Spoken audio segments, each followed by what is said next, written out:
Mes chers amis, bonjour. J'ai vraiment de la joie de pouvoir réfléchir avec vous sur le thème de la communication. C'est un sujet très important parce que si nous communiquons mal, nous serons mal compris et nous ne pourrons pas recueillir l'intérêt de ceux et celles qui nous écoutent ou qui nous voient ou qui nous lisent. D'où l'importance de bien soigner sa communication. Et pour bien soigner sa communication, chers amis, je l'ai dit dans une précédente intervention, il faut d'abord soigner qui nous sommes. Si nous sommes des êtres confus, des êtres qui ne savent pas où donner de la tête, qui disent tout et n'importe quoi à la fois,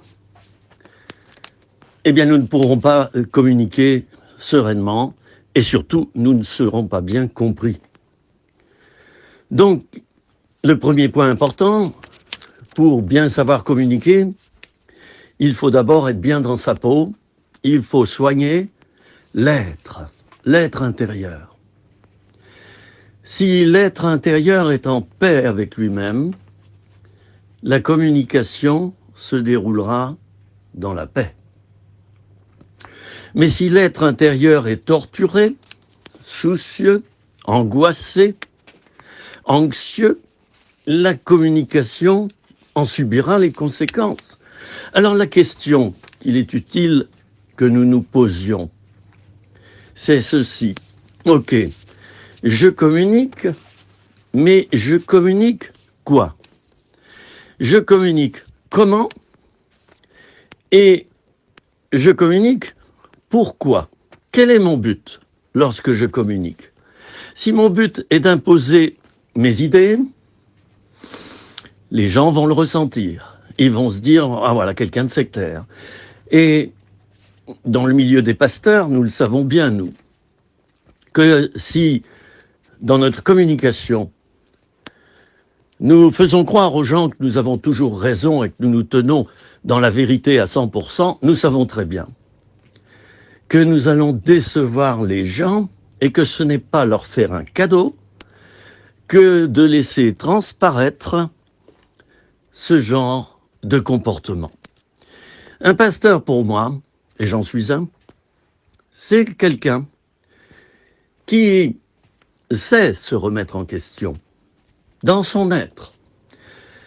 Il est en perpétuelle mutation. Il est en perpétuelle remise en question. Il est en perpétuel changement. Il sait demander pardon lorsqu'il a eu tort, lorsqu'il s'est trompé.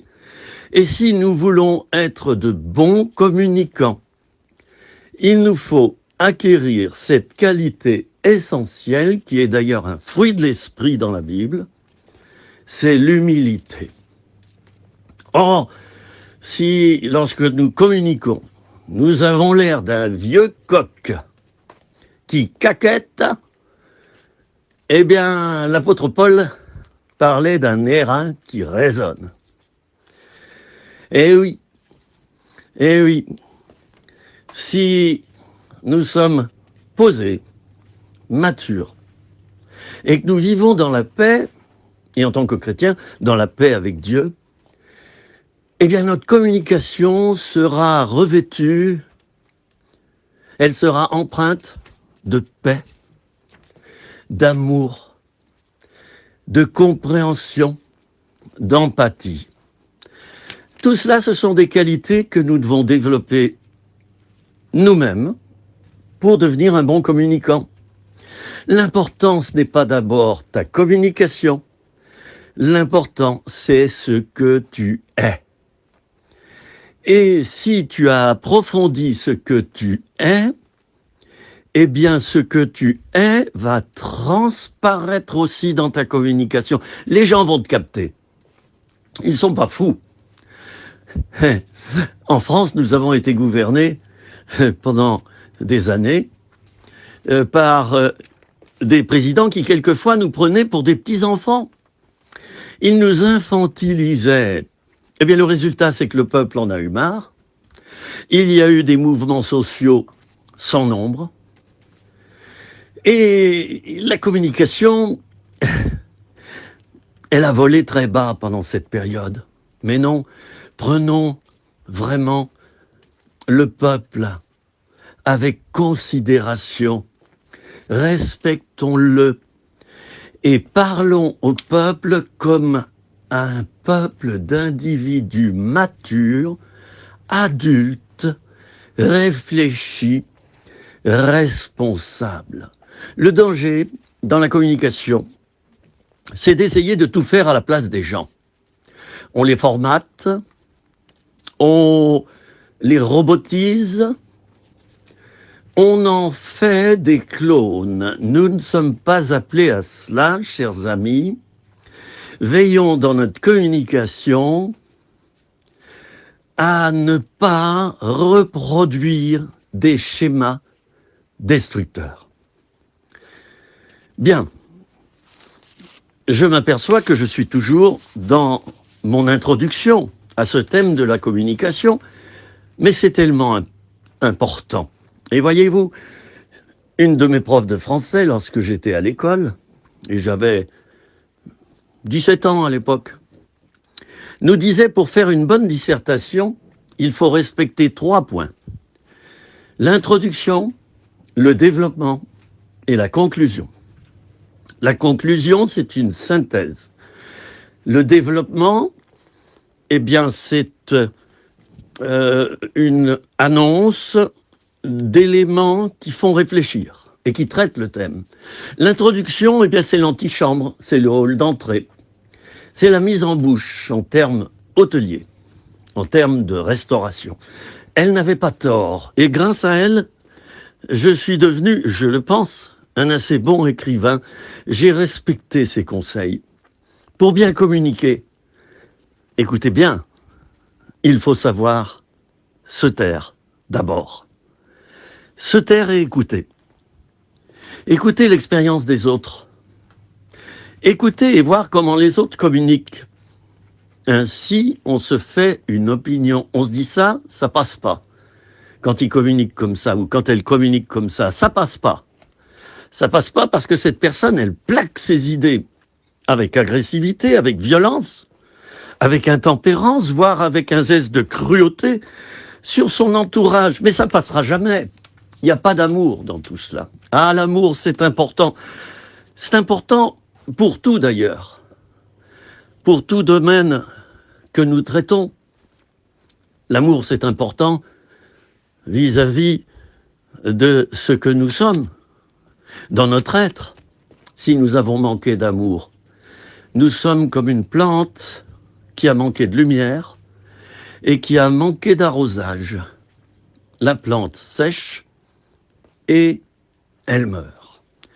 J'aimerais, pour conclure, vous donner encore des pourcentages, décidément.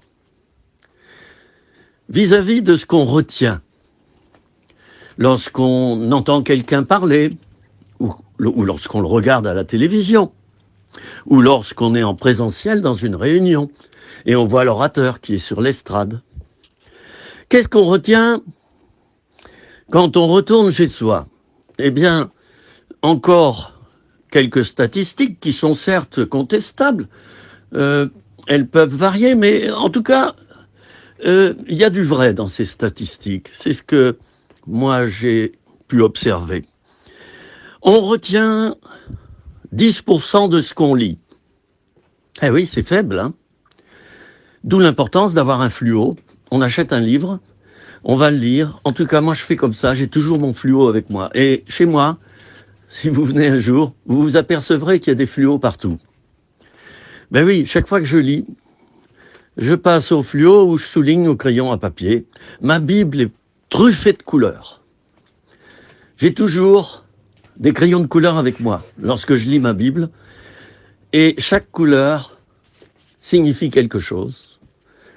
Ainsi, lorsque je fais une prédication, je choisis donc un texte. Le texte est déjà coloré et chaque couleur signifie quelque chose. Ça me permet de mieux interpréter le texte. Alors, on retient 10% de ce qu'on lit, on retient 20% de ce qu'on entend, on retient 30% de ce qu'on voit, et on retient, écoutez bien, 50% de ce qu'on voit et de ce qu'on entend. Alors, dans la communication, ce qui est important, c'est non seulement le verbal, mais c'est aussi le visuel, le gestuel, la mimique, la manière de s'adresser au public. Moi, je connais des orateurs qui ne regardent jamais le public, mais ils ont le nez scotché à leurs feuilles, à leurs notes. C'est pas bon, ça.